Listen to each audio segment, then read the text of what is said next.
नैना एक मेधावी इंजीनियरिंग छात्रा, हमेशा टॉप करती आई थी। उसके सपने बड़े थे, एक बड़ी एमएनसी में नौकरी, एक स्वतंत्र जीवन और अपने परिवार को गर्व महसूस कराना। अब उसके करियर का सबसे अहम मोड़ था फाइनल ईयर का प्रोजेक्ट। सिर्फ 3 दिन बचे थे सबमिशन में। वह दिन रात मेहनत कर रही थी, डिजाइनिंग, कोडिंग और प्रेजेंटेशन सब कुछ खुद तैयार कर रही थी। एक शाम जब वह कॉलेज की लाइब्रेरी में अकेली अपने लैपटॉप पर काम कर रही थी, एक लड़का अंदर आया। उसके कपड़े मैले थे, चेहरे पर घबराहट थी। वो सीधा उसके पास आया और बोला, दीदी प्लीज मुझे बस 2 मिनट के लिए लैपटॉप चाहिए। मम्मी अस्पताल में है, दवा रुक गई है, एक मेल भेजना है डॉक्टर को। नैना थोड़ी असहज हुई। इतने अहम प्रोजेक्ट के बीच किसी अजनबी को लैपटॉप देना रिस्क था, लेकिन उसके चेहरे की बेचैनी और कांपते हाथों ने उसे रोक दिया। उसने भीतर से उठती इंसानियत की आवाज सुनी और लैपटॉप आगे बढ़ा दिया। लड़के ने जल्दी जल्दी मेल किया, धन्यवाद कहा और चला गया। अगले दिन जब नैना प्रोजेक्ट पर दोबारा काम करने बैठी, उसका लैपटॉप ऑन ही नहीं हो रहा था। सर्विस सेंटर में बताया गया, हार्ड डिस्क क्रैश हो गई है। नैना की दुनिया जैसे थम गई। वो फूट फूट कर रो पड़ी।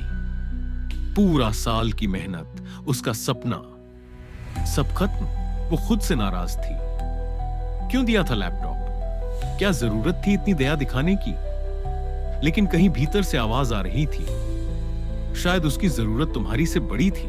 दूसरे दिन वो आईटी लैब में गई, कुछ डाटा रिकवर कराने की कोशिश में। वहीं उसे एक कागज चुपचाप रखा मिला। नैना दीदी, आपने मुझे सिर्फ एक मेल भेजने का मौका नहीं दिया, आपने मेरी मां की जान बचाई। शुक्रिया। उसकी आंखें भर आईं। उसने उस लड़के की तलाश शुरू की। कॉलेज स्टाफ ने बताया, शायद वो पास के एक एनजीओ में रहता है जो बेसहारा बच्चों को पढ़ाता है। वो सीधा वहां पहुंची। सामने वही लड़का मिला।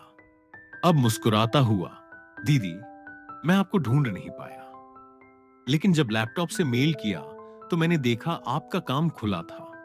मैंने डर के मारे सब पेन ड्राइव में सेव कर लिया था। सोचा शायद जरूरत पड़े। ये लीजिए। नैना अवाक रह गई। एक अजनबी जिसे उसने बस 2 मिनट मदद दी थी, उसने उसकी पूरी मेहनत बचा ली। उसने प्रोजेक्ट टाइम पर सबमिट किया और कुछ हफ्तों बाद उसी कंपनी से प्लेसमेंट ऑफर भी आ गया, जिसकी वह सालों से तैयारी कर रही थी। उस दिन उसे एहसास हुआ कि कभी-कभी सबसे बड़ा इम्तिहान किताबों में नहीं होता, जिंदगी खुद एक परीक्षा होती है और वहां नंबर नहीं, नीयत देखी जाती है।